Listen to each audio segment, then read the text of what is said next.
Welcome to the FamilyLife Blended podcast. I'm Ron Deal. We help blended families and those who love them pursue the relationships that matter most. And why in the world would we do that? Well, because there's great joy in loving God and loving others, and it makes the world a better place. By the way, if you're not familiar with FamilyLife Blended, we're the largest blended family ministry in the world with dozens of industry-leading books and videos, online, offline, small group resources, and we support couples and equip church leaders. One of the ways we do that, by the way, is by training leaders to help others. In fact, our next summit on Step Family Ministry is coming up October 10 and 11, 2024. It's going to be in Dallas this year. This event equips couples and blended families, pastors, and leaders to minister to blended families in their church and community. It doesn't matter if you're just getting started or you've been at this a while. This is the premier event for you. Go to the show notes or straight to the website, summitonstepfamilies.com. Again, summitonstepfamilies.com for more information. I would love to see you there. And one more thing before I introduce my guest. You know, the number one email question I get is, how do I find a qualified counselor for our marriage and our step-family situation? Well, I want you to know we have a growing list of smart step-family therapists and coaches who have invested time and energy in being helpful to blended families. They've gone through my advanced clinical training, and they're ready to help. So check the show notes for a link to that list. And if you're a coach or a counselor, or if you know somebody who is, we've got 12 pre-approved continuing education hours waiting for you. We want to help you get connected to families and do a better job at the work that you do. So look us up. We'd love for you to be a part of our referral list. Okay, my guest today is Dr. Lee Warren. Lee is an award-winning author. He's a brain surgeon. He's an Iraq War veteran. He's the author of 3 books, including the award-winning book, Hope is the First Dose. We're going to be talking about that today. In addition to being a neurosurgeon, Dr. Warren hosts an excellent podcast exploring faith and neuroscience. It's a great combination. I'm really loving this stuff each and every time. He and his wife, Lisa, have a blended family themselves. They've got 4 adult children, they've got 4 grandchildren, and they live in North Platte, Nebraska. Did I get all that right, Dr. Warren? You got it, Ron. Thanks for being with me today. I appreciate it. Welcome to FamilyLife Blended. By the way, I'm excited to tell our audience that we have 3 hard copies. I got one right here. We got 3 hard copies of your book that we're going to give away to a listener right now. And I know you're not listening when we're recording this. That's okay. Here's what you got to do. Send an email, blended@familylife.com, and ask for the book. The first 3 emails we get are going to get a copy. Ready, set, go. All right. While they're doing that, Dr. Warren and I will keep talking. Hope is the First Dose is about giving hope to people who have lived through really hard things. Blended families have lived through hard things, sometimes even traumatic things. So what becomes of those things, those big, massive things, as you call them, what becomes of those things in our life if we don't apply hope to them? Well, I think without hope, basically, I've said it many times, Ron, I take care of people with brain tumors and the hardest things that people can go through medically. But brain cancer is not the worst thing that can happen to somebody. It's not the most fatal thing. The most fatal thing that can happen is hopelessness. If you lose hope, really, you lose the ability to see a future beyond where you are now. You lose the ability to see how God could make the situation better. And so hopelessness really turns everything dark and keeps you stuck. And so I think hope is the driving force to change, to healing, to refinding purpose and happiness after these hard things happen. So I think hope is the engine that keeps us moving forward. Yeah, absolutely. Okay, so let's unpack some things. Neurologically, what happens to us when we experience grief or tragedy or some significant attachment injury in our life? Well, I think the first thing that happens is we get an unmooring from what we thought our future was going to be. And so you have, especially like you and I, we've lost children, and you have this notion before you lose a child that your kids will be around to bury you someday. And those things that we think we know turn out to be really important to us. And when we lose something that we thought we were sure of, then it can become kind of an unanchoring. And so your life all of a sudden doesn't look like what you thought it was going to look like. And you find yourself asking big questions like, how could God do this to me? How could my life not be what I thought it was going to be?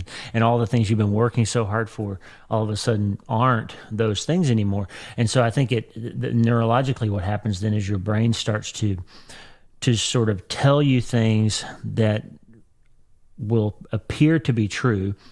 This is always going to feel this way. It can never get better than it is now.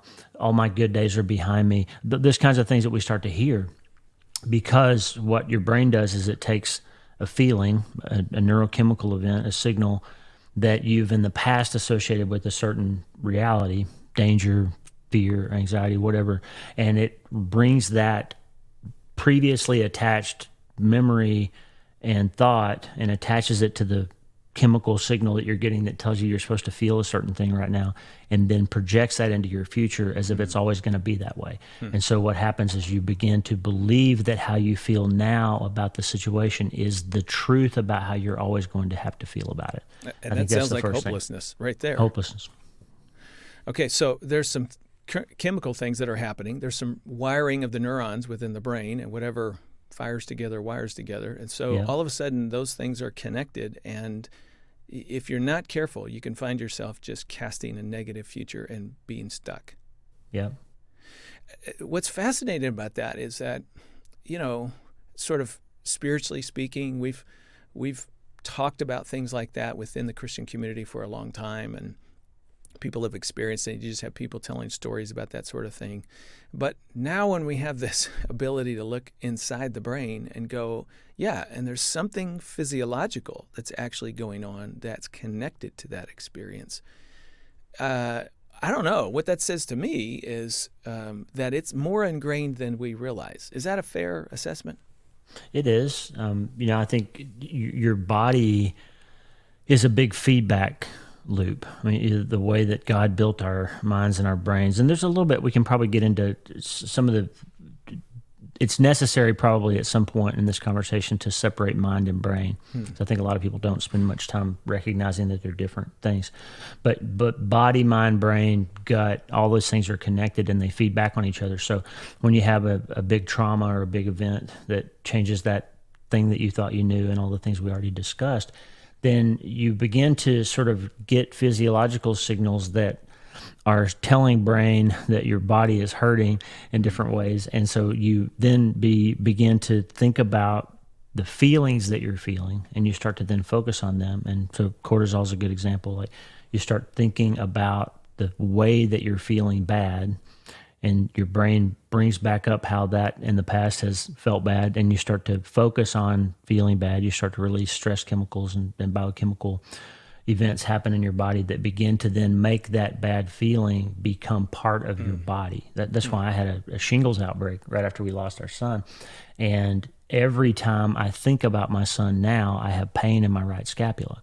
Wow. That's where the shingles happened. And that's a brain-body connection that my brain made that says when I hurt over losing my son, my body's going to hurt in my right scapula. And so I think that's a long sort of short answer to your complex question. Yeah.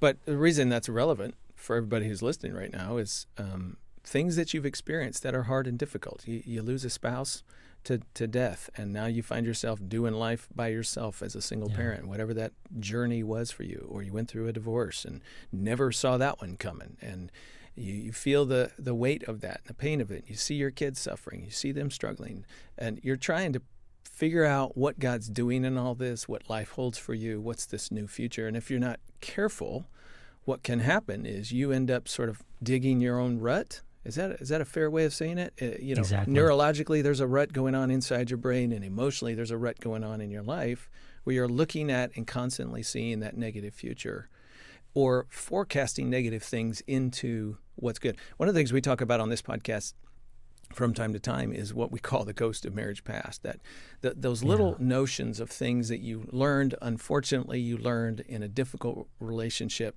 and now you're in a new relationship, and if you're not careful, you bring all that stuff with you. Yeah. Yeah. And that's easy to do. It's easy for that to happen, and you don't even realize it's happening, right? That's right. Yeah. So you're referring to this idea of what the neuroscientists call synapses. Basically, the neurons in your brain are the cells, is where the business of brain activity happens. But the magic of how the brain works is in networks. And so cells connect to other cells, and there's 100 million or so, 100 billion or so cells in your brain. Nobody really knows the total number, but they make trillions of connections. And so there's literally more connections between cells in your brain than there are stars in the universe. There's just trillions of them. And what happens is when you think about something enough times, you create a synapse to automate that set of feelings and chemical events and whole experience idea that you don't have to then purposefully think about again to experience the same sort of emotional response anytime you're in a situation that kind of reminds your brain of that having happened. So you're in a bad marriage, you have abuse, you had something that happened to you, and you wired into your brain that when somebody looks at you a certain way, your body's going to respond as if it's in danger because you were in danger then, right? Now you're in a new marriage and your husband looks at you a certain way, and that's what you feel. Like that thing is about to happen again. I'm in danger again, even though you're not. And so that's why I always say on my show, feelings are not facts. Feelings are chemical events. And what happens with a feeling, your body, your brain, your body, your gut releases some sort of hormone or neurotransmitter. And the meaning behind what that chemical means depends on your memory and your current mood and your current experience. But if you're not aware of that, then you reattach the previous meaning the last time you felt that thing or the common times that you felt that thing. And so what happens then is we begin to believe that every time I feel a certain set of physiological things, that means the situation I'm currently in is the same as it was the first time I felt that. Yeah. So the thing your uncle did to you when you were 9 is made you feel a certain set of things. And now when you feel that, your skin rises, you feel a chill in your neck or whatever, that means somebody's about to hurt you, even though they might not be about to hurt you. And so we have to learn then to discern. That's what 2 Corinthians in the Bible 10 verse 5 says, to take every thought captive. That this idea of I feel something, but I don't have to believe that that is currently happening. And I can think about it and then decide how to appropriately respond to it. That's the beginning of learning how to sort of take charge of our thoughts and feelings. A related concept I'd love to run by you. My wife and I, in our forthcoming book called The Mindful Marriage, we talk about the story that you write that's connected to those experiences. And so not only is there this physiological response within the brain, but there's a narrative that gets written over time, especially if some of those experiences sort of happen over and over again. Yeah. And the story of your pain then becomes the story you walk out, even if that's not necessarily what's actually happening in the moment that you're actually in. That's right. And the next thing you know, you're stuck in the past, now in the present, making the present more like the past. And that's one of the ironies of the ghost of marriage past, is you end up creating a self-fulfilling prophecy in some ways by the way you respond to the current situation. That's right. So that's exactly right. There's the thing you referred to a while ago, the neurons that fire together, wire together, that's called Hebb's law. And the guy Hebb was the one that figured out that this thing that we now call attention density. So the more you pay attention to something from a particular point of view, the more those neurons say, hey, you don't have to spend all this mental energy thinking about this. We'll just wire it so that it happens automatically and you can think about something else. And so you basically create these ruts, as you call them, that the wagon of your thought is going to go into, the wagon of your physiological response is going to go into, and that becomes a path that you don't have to actively think about anymore. And that's why I always say the things we do, we're getting better at. So if you're doing this past feelings, maybe experience a certain thing, and now I'm bringing that into my current marriage and I'm causing trouble for myself today based on something that happened in the past, then I'm going to become better at doing that. And so now all the little things about my spouse that remind me of something in the past, I'm going to start associating with those things in the past, and I'm going to start bringing attitudes and behaviors into my marriage now that aren't about my marriage now. They're about something that happened in the ghost of marriage past, as you just said. Man, and so the ruts get deeper and deeper and deeper. I don't know if it's true, but a long time ago I was told that there's a sign somewhere in Alaska. This seems true. It's conceivably true. And the sign apparently says, choose your rut carefully when you're driving down the road. Choose your rut carefully. You're going to be in it the next 200 miles. That's right. I just think that's sort of what we're saying here is, but we don't choose. We sort of drift into ruts and don't even realize that we're in them. And then we're going to be stuck in that rut for a very long time. My guess is this is where we need to bring in the difference between mind and brain, because if we're going to talk about changing and getting out of our ruts, we got to know the difference. Tell us about that. That's right. That's exactly right. I'll give you a 200 years, 400 years of cognitive neuroscience in about 3 minutes, and that'll catch us up. Okay. I love it. Go for it. So before Isaac Newton, right, most people in history kind of thought that their life had a meaning and a purpose, and that God put them here, or somehow they got here, and they had a reason why they were on earth, and they were supposed to honor God with their life, or do something notable with their life, that their life meant something.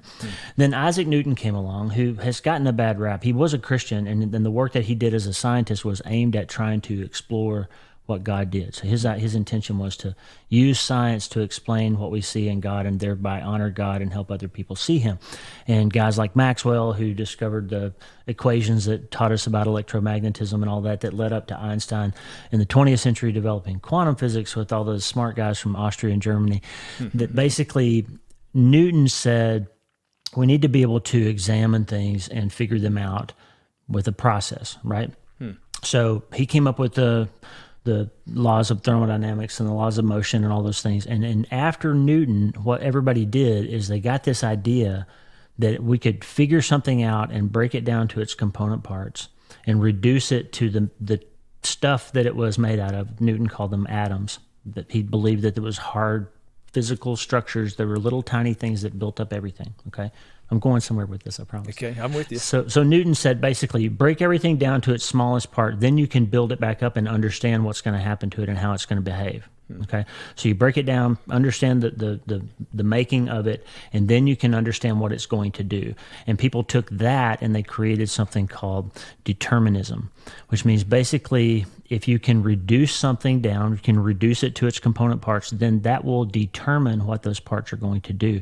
And they began to believe then that over the course of evolution, after Charles Darwin came along and said, we all just got here from the primordial goo, and that came out of a bunch of accidental things that happened in the universe for billions of years before that basically they decided that if we understand how the brain works, we can then predict how it's going to behave. And this idea of determinism came along, which means basically you don't have a purpose or a meaning. There's nothing real about you. You just are what you are, and you can't really change it. And then once Watson and Crick came along and discovered how DNA works, then the doctrine of genetic determinism came along, and that led people for the last 50 or so years to believe that pretty much, Ron, you are going to be what your parents gave you genetically.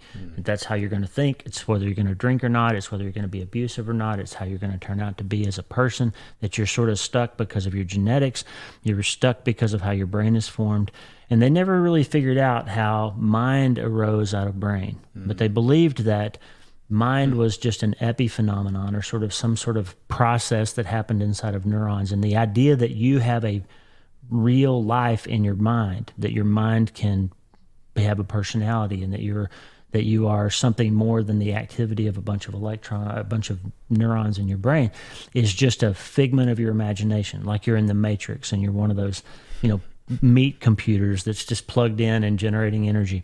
And so really neuroscientists from the 50s, after Crick, Francis Crick and Watson gave us DNA, they have really taught pretty much everybody in neuroscience, including a lot of therapists and psychiatrists and medical practitioners, that the human mind is a construct of the brain, and it's nothing more than that. And that's important. I'm spending a lot of time for this because it's important that once the quantum physicists figured out that how you observe an experiment determines the outcome of the experiment. Okay, that's the gist of Heisenberg's uncertainty principle and all the big things that led to things like computers and microwave ovens and space travel and all the things that smartphones and all the stuff that we use now all came out of quantum physics. But what quantum physics teaches us is that you are not a passive participant in your life. That when you observe something from a particular point of view, it changes the outcome. Okay, there's a lot of math behind that. But the truth is, that's what the Bible's been saying all along. That's right. The Bible's been saying all along that God communicates with your mind, and your mind tells your brain and your body what to do. And that means, so basically the long and the short of it is, mind is not a product of brain. Mind is something that God gave us, and it communicates to us and to the outside world through the mechanism of brain. Okay? It's important to separate that out. So what it means then is that the way that you think changes the brain structurally. So these ruts that we've been talking about, for example, the bad news is that when you think about something enough times from a particular point of view, you create ruts and synapses in your brain that automates those and makes them easier to perpetuate. That's the bad news. The good news is you can change them almost instantly by changing how you think about those things. So as we've been talking, your brain is breaking down and recreating synapses at an alarming rate. And since the first person clicked on this conversation and started to watch it, your brain is structurally different than it was at the start of the conversation. The problem is, if you allow that process to happen passively, then what happens is those synapses just get remade in the same way that they have been. And so if your behavior never gets consciously thought about and intentionally attempted to change, then what will happen is you will recreate the same behaviors and thought patterns. And that's why the Bible says so clearly in Romans chapter 12 that we need to renew our minds. We need to, transform our thinking rather than conform our thinking. So the whole punchline of what I just said is to say that it's very clear from 20th and 21st century quantum physics that the brain and the mind are not the same thing. Mind is a metaphysical thing that's real, that has controlling power over brain, and brain and body feedback and make mind do certain things if we don't consciously intervene in it. Jeffrey Schwartz is a famous psychiatrist from UCLA who probably has made the most impact in the treatment of obsessive compulsive disorder of anybody. If you haven't read him, if you have trouble with obsessive compulsive disorder, you should read his books. He's tremendous. But he wrote a book called The Mind and the Brain, and basically broke this down in a pretty accessible way if somebody listening is interested in these things. But the most important thing that Schwartz talks about is that you can inspect your thinking, and he calls it revaluing and relabeling things that you think. So like you just talked about, something from your past marriage, Ron, pops up, and you're not even aware of it, but you're giving your spouse a hard time about something, and it's not their fault. You're actually arguing with your former spouse. You're actually afraid of something that happened in your former marriage. You're actually carrying out a program that you wrote and you've been running for 20 years, even though the new partner has nothing to do with it.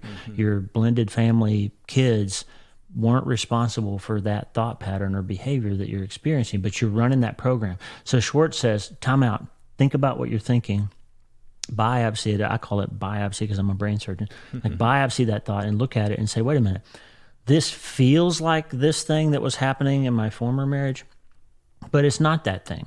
I need to relabel that. I need to say, wait, this is an old thing that I'm responding to, and now I'm going to revalue it. So it doesn't have to mean or feel the same now as it did then, because I can revalue it and recognize that I'm running a program that's not appropriate for this current environment.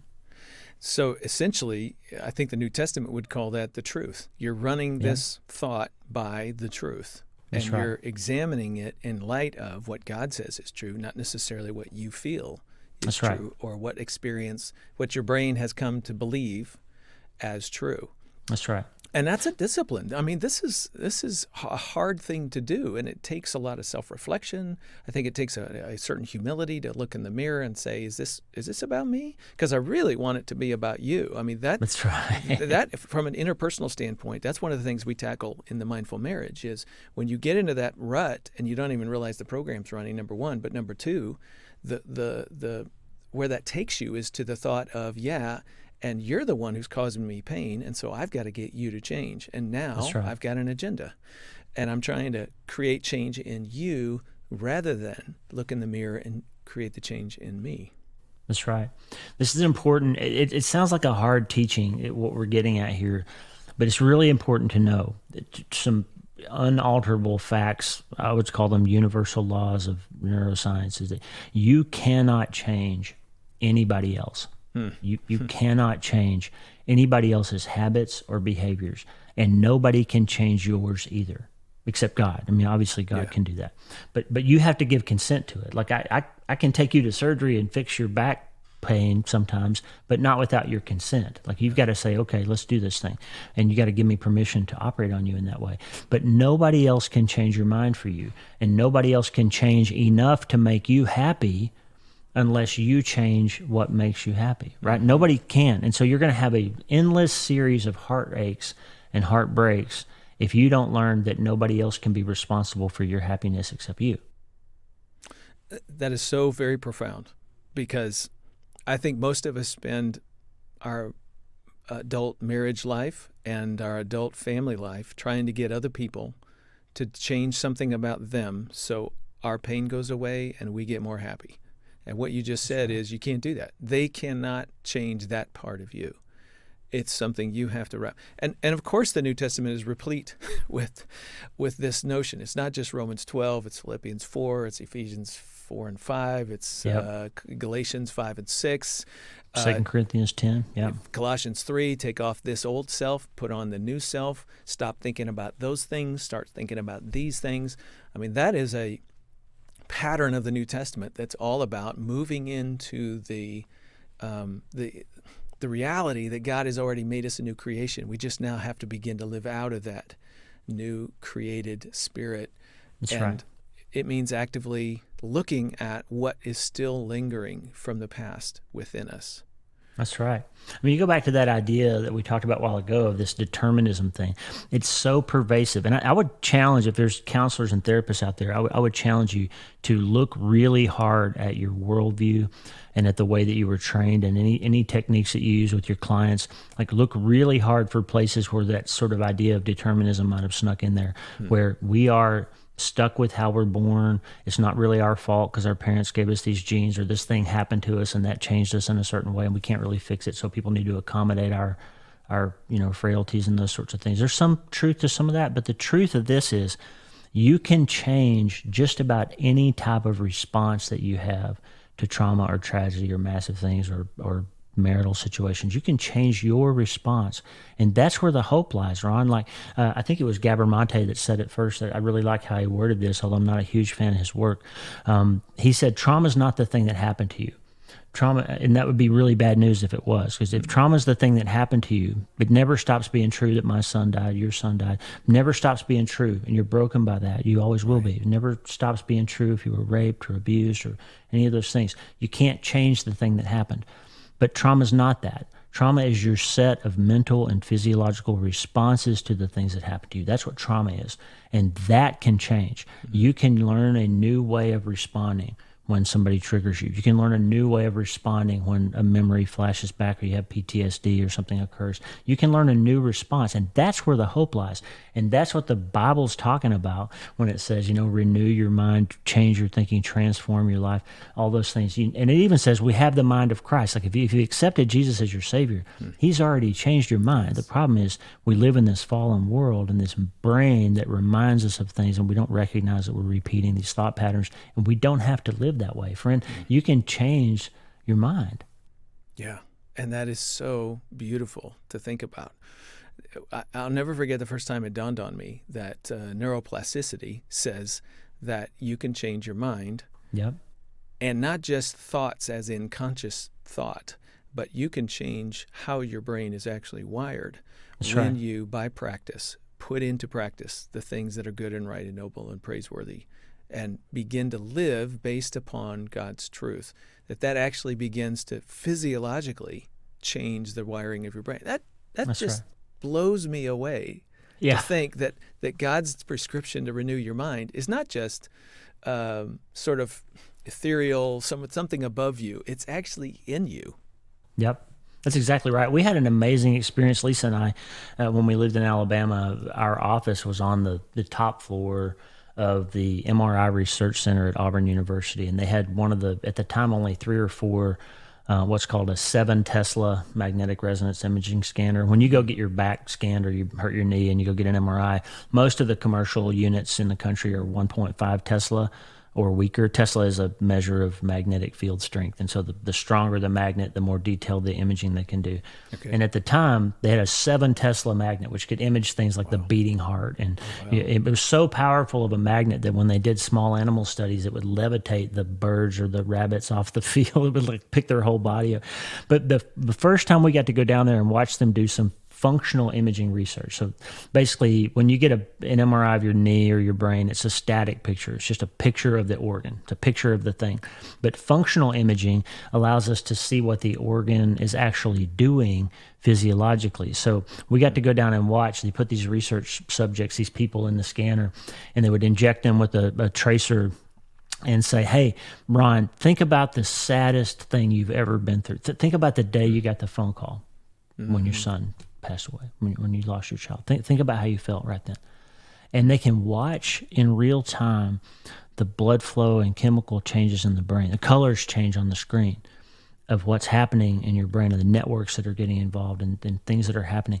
And then a few minutes later, they can say, hey, think about the best thing that's ever happened. Think about the happiest moment you've ever had when your wife said yes or whatever. Think about the best feeling you've ever felt in your whole life. And instantly in the screen, the colors change. And different parts of the brain begin to light up. And you can see functionally the fact that thinking can change the structural behavior of your brain. That's how you know mind and brain are separate, by the way. It's impossible. It was easy in the 50s and 40s and 30s for people to say, oh, mind is an artifact of brain. But now we can prove it. Now we can show you a picture of how you think changing the structure of your brain, right? So that's why it's so important. It's kind of scary, but it's also very hopeful that you have co-creative power with God to functionally change how your brain is working, and your brain changes everything about how your body works. And then even another layer, which is fascinating, is that our brains and our minds and our brains affect the people around us electrochemically. And so you know this already in one level. It sounds funny to say it, but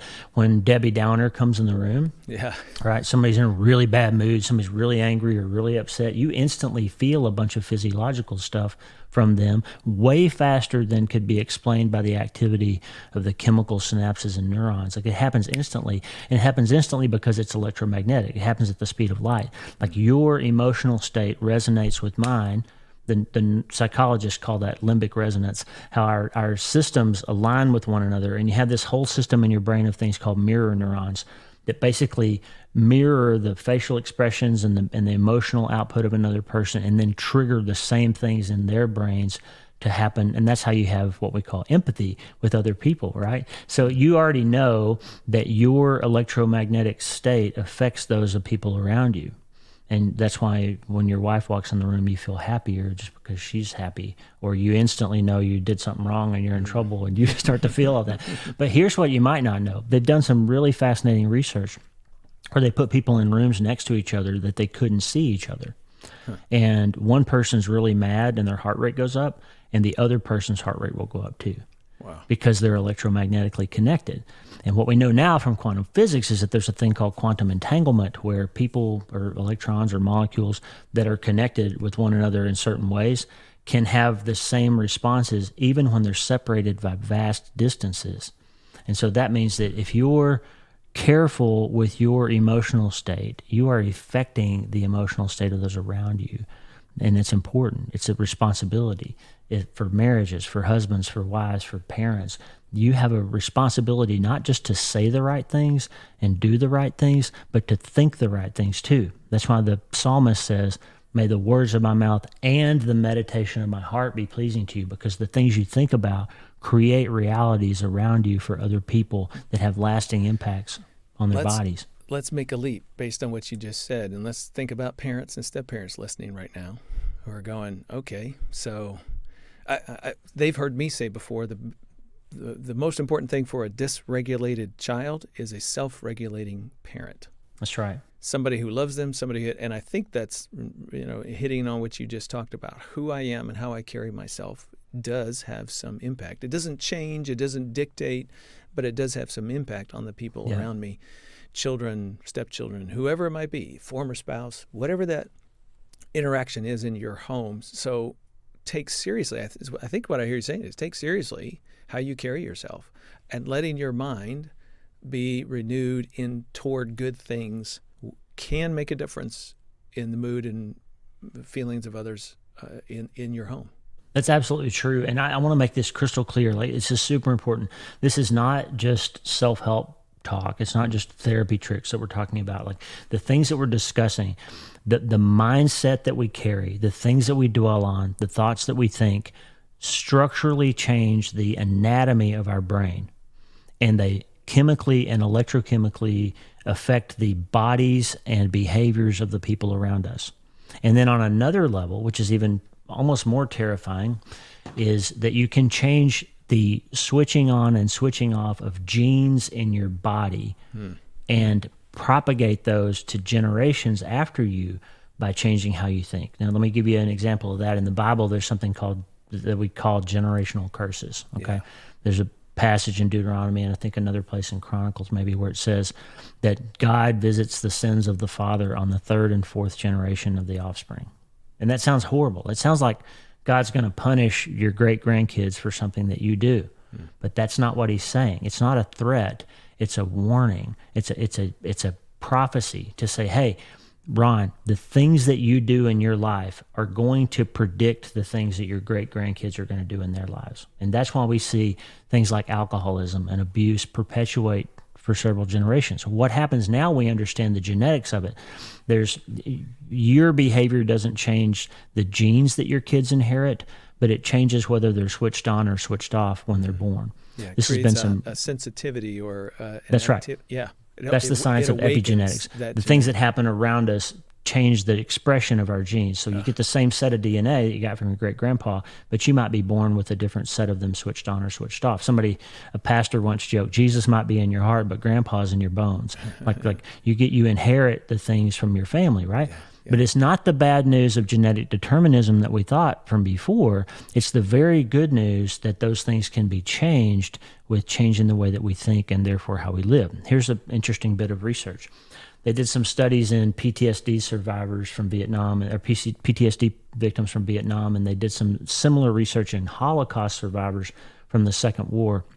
And they found that up to 4 generations after people survived concentration camps, and up to 3 generations of Vietnam PTSD survivors or patients, children are born with abnormal cortisol responses at baseline when they're born, which means you are born sometimes being afraid of some stuff that happened to your great-grandparents but didn't actually happen to you. Wow.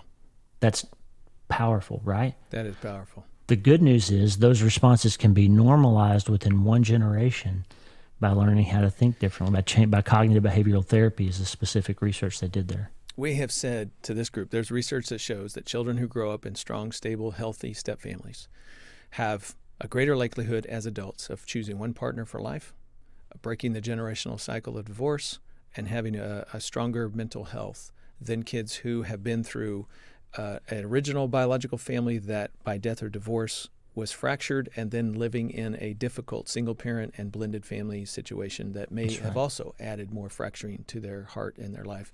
But a blended family done well is redemptive for the next generation. Wow. I mean, if there's not motivation for us to say, yeah, I got to work on me. That's right. I got to work on me. Whatever it is that brought you to the family that you're in now, listener, a viewer, whatever that backstory is, does not have to be the future. That's exactly right. I mean, the most important part about that, I think, the blended family success is that you choose who your family is. I mean, you don't have to be born with DNA that's similar. In fact, I heard Tara Lee Cobble say on the Bible Recap podcast, she said, God's family is not made up of people with the same DNA. It's made up of people with redeemed hearts. And that's exactly what's true for a blended family. If you want to make your future good for your offspring and your future generations, you break the chain of that past trauma and cycle of abuse and repetitive programs that you run that aren't based on this current marriage. You decide that it's going to be better for you in the future, and you can make that come true. Dr. Warren, in your book, Hope is the First Dose, you say that we should relentlessly refuse to participate in our own demise. What do you mean by that? That is a phrase that I learned from one of my patients who had a spinal cord injury. And he basically got to rehab and was going to have to learn how to walk and use his arms again. And he was in so much pain that he didn't want to. He basically wanted to give up and just die. But his family and his therapists and the group of people around him basically insisted, you get up out of that bed and you make yourself move, and you're going to work through this and break the cycle of pain, and you're going to get better. And he had to realize that it wasn't going to get better. It wasn't going to stop hurting long enough for him to get better. He had to recognize that it was going to continue to hurt, and he had to move despite the pain. And I think that's what happens when you lose a child too, or when you lose a spouse. You've got to recognize that you can't wait for it to stop hurting, because it's not ever going to stop hurting. You got to start moving. And so what he said is, I realized that sitting still and accepting this pain that was immobilizing me was a form of self-trauma. Like I was keeping myself in a situation that was going to result in my muscles atrophying further, my bed sores happening, I was going to get pneumonia and blood clots, and I was going to lay here and die if I didn't do something about the situation. And I had to relentlessly refuse to participate in my own demise. Like I was waiting for myself to die, but he changed his mind, and he began to participate in rehab, and eventually got stronger, learned how to walk again and all that. And I took that and said, wait a minute, we do that same thing with all of our thoughts and behaviors. Like we frequently, we commit malpractice against ourselves, Ron. Like if you accept my premise that learning how to think differently makes structural changes in your brain, and that's the same as doing surgery on yourself. That's why I call it self-brain surgery. If you accept that premise, then you would say, okay, if I'm going to be a good doctor, what's the first thing they make you do in medical school? And it's take an oath that you're not going to harm your patient. And so if I'm my own patient and I'm trying to live this life of renewing my mind and changing things better for myself, then I've got to say, I got to stop doing stuff that's bad for my brain. I got to stop doing stuff that's bad for my mental health. I got to stop doing stuff that's bad for the people around me, and refuse to participate in my own demise. So what does that look like functionally, right? So we look out for ways that we use numbing behaviors to avoid bad feelings. We stop drinking instead of healing. You can't anesthetize yourself from one little part of the things that hurt, because if you use anesthesia, you numb everything. You can't stop feeling one thing, you stop feeling everything. And we know what that looks like. You drink yourself into a hole or whatever. So you decide, I'm going to relentlessly look out for ways that I've been hurting myself, and instead find ways to let the Lord and let good application of neuroscience or good therapy or whatever you want to say, make myself better instead of worse. I'm not going to participate in my own demise. Okay, I'm sitting here processing. Again, I'm thinking about a parent or a step-parent who's listening, and they're going, how do I help my kids with this? I got a 15-year-old who's just mad at the world because their parent died, and then, life changed, and all these moves to different homes and transition nobody wanted, and now, step-parents in their life, and that's not what the kid wants, and they're just sort of mad at everybody and don't even know what they're mad at, and they're struggling with a lot of things, and they don't have a lot of hope, and they're really stuck in some ruts. Yeah, what do we do as parents? Do you have any just general principles of how we can maybe help kids that are struggling? Yeah, I think several things. The first thing is, remember that you can't change anybody else. But what you can do is show them that you are changing, and that you're willing to go through the hard stuff and be there with them. So community is important, right? So a parent sitting down and saying, hey, I know this is hard. I'd love for you to help me understand what you're feeling. Like not trying to fix them, but trying to understand them, I think would go a long way. Like say, communicate with me. I'm here for you. And I think what's probably true, most children, like most adults, want somebody who cares more than they want somebody who knows all the answers, right? And I think in that same vein, then we need to be careful about saying, I don't know what to do with this kid. I'm taking him to a therapist, I'm going to drop you off for this hour. You got to fix my kid. Because what the kid is looking for is not somebody to fix all their problems, but somebody to prove that they're going to stick around and care and be part of the future for them, right? So if you sort of abolish your role of sitting on the throne of leadership in your family, and you say, I don't have the answers. The kid knows psychologically that the parent is supposed to have some answers and supposed to have some wisdom. And if I just say, I don't got anything for you, go see the psychiatrist. Like that's gonna abdicate this responsibility that you have of maybe not knowing everything to do, but to be there in the fight with them. And so I think the first thing is empathy. Tell them you're sorry. You know it's hard. I don't necessarily have all the right answers, but I am not going anywhere, and I'm going to be with you in this. Let's talk about it. I think that would go a long way in helping these children. I love it. And I want to toss in something to the step parents who's listening right now, because I know we talk a lot on this podcast. You got to connect before you correct. And we want you to let the biological parent be the one who handles punishment, discipline, consequence with children during the early stages of your blended family until you've had a chance to build enough equity in that child's heart so that you can take more of a parental role, if I could say it that way. But in the meantime, I think what Dr. Warren just said, step parents, you can do this. You don't have to live in fear of, no, this is not my territory. Actually, empathy, care, expressing, tell me what it's going on for you, not trying to tell them how to get out of it necessarily, but just joining them in that hard space is a fabulous way, ironically enough, of connecting, of joining the child, of building a trusted relationship with this child. And you can do it. And I mean, I realize some children are not going to allow you into that space. And so if they don't allow you, well, then that's not really an opportunity you have. But it's amazing how empathy opens the heart of somebody. Like when you really sit and listen and take it in and try to get in their shoes and experience what they're experiencing and validate those feelings as a starting point to then begin to lead them into perhaps other places or other thoughts. I really think step parents, you have an opportunity here. So ponder that if that's your situation. That's right. Man, this has been so good. I don't want it to end, but we need to end. I want to ask you one final question. You say in your book, hope says even though it's dark, it'll be light again soon.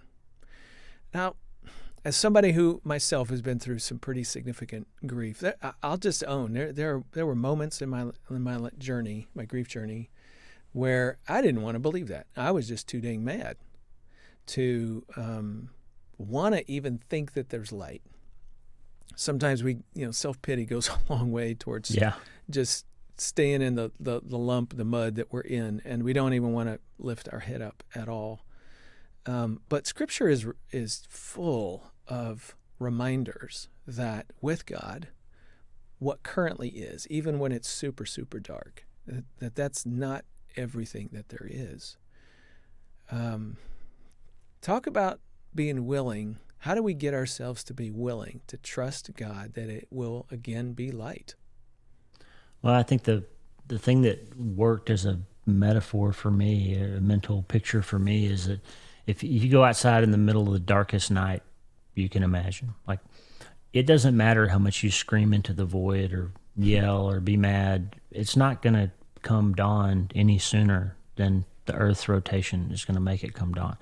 But you also know that no matter how hard you wish that the day would not come, it's going to come. Like the sun's going to rise again in the east at a certain time every day. That's just how God made the world. And so no matter what situation you're in, you know that there's a set of physiological things happening in you that grief defines and predicts and that are going to happen. And there's a process that your body and your mind are going to go through. And nothing that you do can make that stuff not happen. And if you try to make it not happen, you're going to hurt yourself. If you try to abort your grief process temporarily or make it stop or make it go faster, or you try to not feel it with alcohol or something else, it's going to hurt you. So you need to let that process unfold. But you can take confidence that your body will begin to send you signals that it's time to move forward. And the Lord will send people. That's Psalm 34:18 said, the Lord is close to the brokenhearted. And he will send people around you to gently nudge you at the right time to say, hey, it's time to start opening your eyes and to see that there's still light out there. And you don't have to do anything in particular to make the daylight come. It's going to come. All you have to do is stay alive, and it's going to happen. Dawn is going to occur, and the light will come back on. And you just have to say, I know that my mental processes are capable of handling this, and I'm going to find whatever resources I need to get through this grieving process, and I'm going to look for the light. I'm going to keep pressing until it comes, and know it's going to come, because it will. He will keep that promise, and the dawn will come again, my friend. Dr. Warren, thank you so much for being with me today. It's been beautiful, Ron. Thank you so much. To the listener or viewer, if you want to learn more about Dr. Warren and his podcast, check the show notes. We'll get you connected.